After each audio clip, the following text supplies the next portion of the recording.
Hey everybody, I'm here with Scott Laidlaw. He is actually the East Coast rep for Renogy, and it's a great company that has a great amount of power solutions. Scott, thanks for joining me today. Hey, we appreciate the opportunity. We are one of the largest manufacturers of RV solar panels in the world, actually. Oh, really? And we've got quite a few different product offerings. What we're showing today is one of our flexible panels that is perfect for the Airstreams that we're working with here at this location.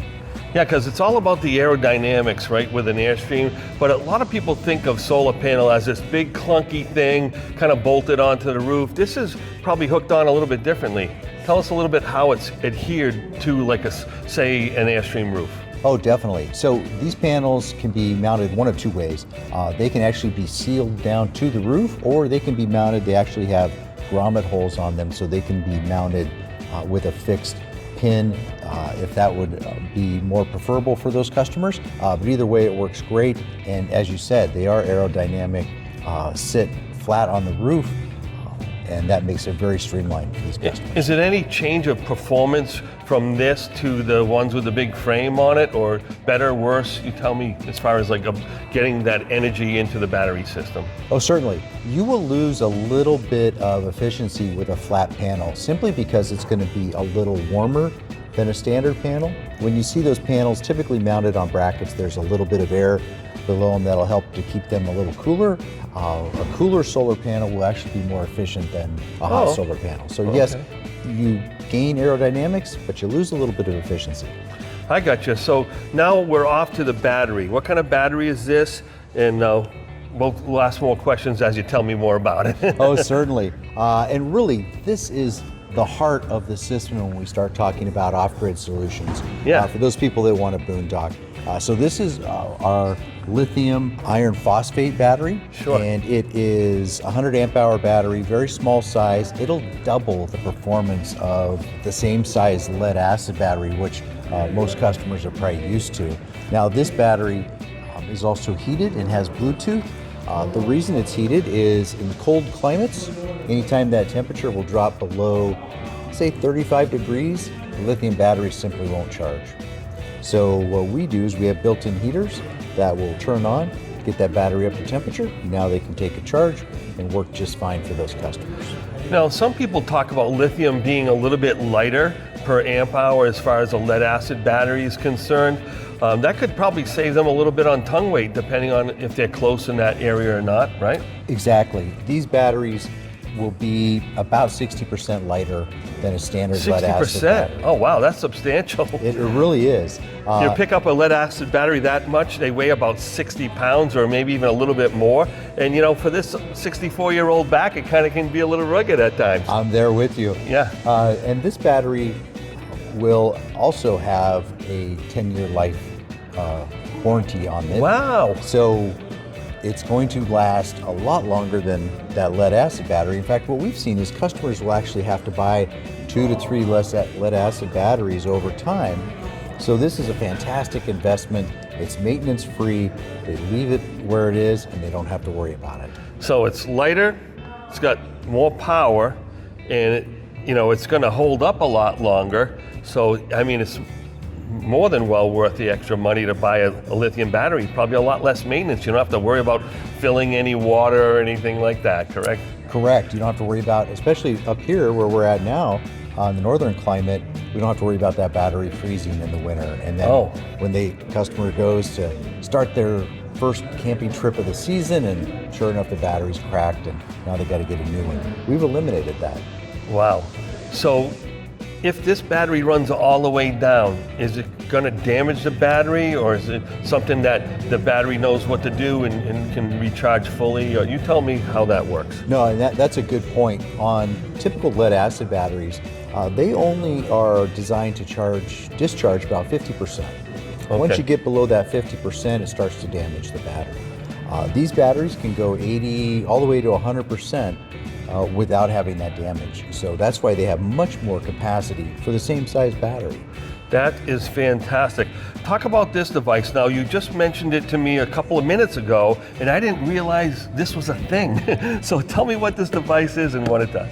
Yes. Well, we'll back up for a second. And Yeah. When a customer's plugged into shore power, Right. they've got an onboard converter that's going to take that shore power 110 volt. It's going to convert it, and it's going to make it to the right voltage to charge that lithium battery. Now, an opportunity we have is when we're talking about the alternator, either on the towing vehicle or on board, if it's a Class B, Class C, Class A, Right. that is set up as a lead acid output. So if a customer puts lithium batteries in, that alternator doesn't know how to charge it correctly. Just So- like when they had that other converter before they started putting the lithium ready converters in, if you were plugged in, it wasn't charging it properly either. So it's similar to that? Exactly. Okay. Yep. So the downside is a customer may drive for 6 hours, and their expectation would be that those batteries would be 95% or higher charged when they get there. They show up, it's 70%, they don't have all their power. So Wow. what the solution is a DC to DC charger. And what that simply means is we're going to take the DC from the alternator and we're going to put it into this unit. It's going to convert it to the right DC power To and then charge that charge the battery. lithium battery. Yes. Fantastic. So I guess what you're saying is it sends a different signal to the battery to allow that thing to charge completely, and it doesn't limit that particular alternator to just a lead acid, recharge. So it's a great device. Yes, it really is. And where do you install that? This will be installed on the trailer, the fifth wheel, or in the motorhome. Okay. You simply run a second charge line on the truck from the battery. It goes through a fuse and then it plugs right in to the trailer. And now the great thing about this is if the customer's somewhere and their battery's going down, they can simply turn on their truck, and their truck using that system is now a charging station. They can charge up their lithium much faster than any other source. Fantastic. Yes, it's a great add-on for those customers. So what do you want to talk about next? My favorite thing in the whole world is the big inverter, or this little kind of digital weirdness going on in front of us here? Well, let's start off with the inverter. Okay. Because the digital weirdness that you talked about, Yeah, that's yeah. going to tie everything in together. Oh, good. So this is our Rego 3000 watt inverter. This is our big guy. If a customer is going to run multiple things and they have a much larger battery bank, this is the solution to let them run 2 3,000 watt legs of power through their coach. Wow. We also Two. step. So really, this is a 6,000 watt inverter. I didn't because realize we've got that. those 2 legs on there. Yeah.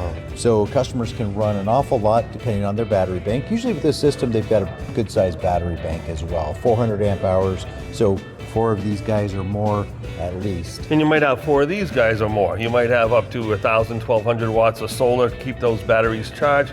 Now, Exactly. So with this dual leg 3,000 watt inverter, and there's no inkling of it here in the way it's labeled here, it just says Rego 3000. You should be able to run maybe not just microwaves or wall sockets, but even an AC off of this thing, right? You can run an AC. It's really going to depend on the size of the battery bank you have. You have to have the batteries to back it up. The batteries have to back it up. Okay, I got you. Because those ACs, you can do it, but they pull a lot of power. I got you. They absolutely do. Yes. And you also have to have the power coming in to kind of backfill as you're drawing from that too. Exactly. Because again, going back to the battery being the key to everything, that's your bucket. Yep. And how much you can fill that bucket up depends on how many panels you have on the roof, and how much you're going to take out of that bucket depends on what you're running. It could be the air conditioner, the microwave. But as we talk about the larger one, what we see more sales in is the smaller units. Yeah. Because those are for those people that are maybe weekenders, and their desire is when they get up on Saturday morning, they want a cup of coffee. And they've got their coffee maker, and so that needs 110 volts. So Yeah. they've got their 2,000 watt inverter, and now the battery bank's ready to go. It's going to supply plenty of power. They're going to have that cup of coffee, go outside, and do what everybody wants to do. The reason they bought that RV, enjoy the experience. Exactly. This makes it a lot easier for sure. So this is our Renogy Core 1. This is kind of the hub of everything. The brains of the operation. The brains of the operation. Like my wife, yeah. There you go. Well spoken. The main thing about most of these components is they are Bluetooth capable. Oh. So a customer can simply pull up our app on their phone, they can attach that battery, and they can see all the information. They can see the information from this component and that component, but they may not want to use their phone, whereas the Core 1 is actually in the coach on the wall. They can simply access everything there. So you get up and you're just about ready to leave. You can check your voltage. You can check the flow of power going from your solar through your charger or whatever it may be, through the converter, and seeing how that power is flowing, right? Yes, and you've got that historical data as well. Does it give you temperature maybe? Because that would be one of those things that might be important too, or? That one does not give the temperature. Okay. But you don't have to worry about it. This is going to turn on automatically anyway, the heater on that battery. Correct. It's set automatically. Customer doesn't have to worry about it. Oh, that's easy. Yep. So I like easy. They're good. Yes. Yeah. Yeah. That's what we're trying to do, is make it to where pretty much everything is seamless. It just works for the customer. They can monitor it. The great thing about this unit as well is if they are on Wi-Fi, they can access from anywhere in the world that system, and they can check on their coach and see what's going on. So that gives them some peace of mind as well. Yeah, especially if you're running this big inverter and you may have your friendly pet or that furry family member on board, and you want to make sure that you have enough power to run the AC when they need it. You can check on it whenever you want. Mm-hmm. Now, there's another little device adjacent. What is that? This is just simply our Bluetooth device. So we do have several components that don't have Bluetooth, but they can easily be attached with that Bluetooth device that plugs right in, and then again through the app on the phone, they can simply log in, pick that device, and see the entire status of that. So fantastic. Really try to make it everything at their fingertips, and they just go out, and again, going back to our whole goal here, we want them to enjoy their time out in the outdoors. When it comes time for a component like this, I always like to talk a little bit about service, because we know that campers go down these dirt roads, and like this morning it was raining pretty hard, so if you're towing a camper, it's pretty much like a hurricane going down the road, right? Or if you're going over those bumps, it's like an earthquake. So tell us a little bit about how Renogy would work with campers in or Airstream of Southern New England to make sure that they stay up and running. Yes. Number one, so many of our components are UL tested, UL certified. Some of them are waterproof certification, IP67, just some different terminology. Sure. We do a lot of different testing. In fact, there's a great video online where one of our batteries is taken and thrown across the yard, kicked, submerged in water, and then tested. At the end, it still has the same output. Wow. So that doesn't mean, we are talking about electronics, something may go bad. So it's our tech service department, which is located in California. They're always a phone call away. We've got the ability to send the repair parts out as needed and provide whatever support is needed as well. Thank you so much, Scott. It's been a pleasure talking to you today. Thank you. Yeah, I know appreciate Campers it. Inn and Airstream of Southern New England really appreciate the relationship we've had. You've been helping us a lot with troubleshooting and creating solutions for customers that had other systems or whatever it is. Renogy's the way to go, and we're with it 100%. Thank you. We appreciate it.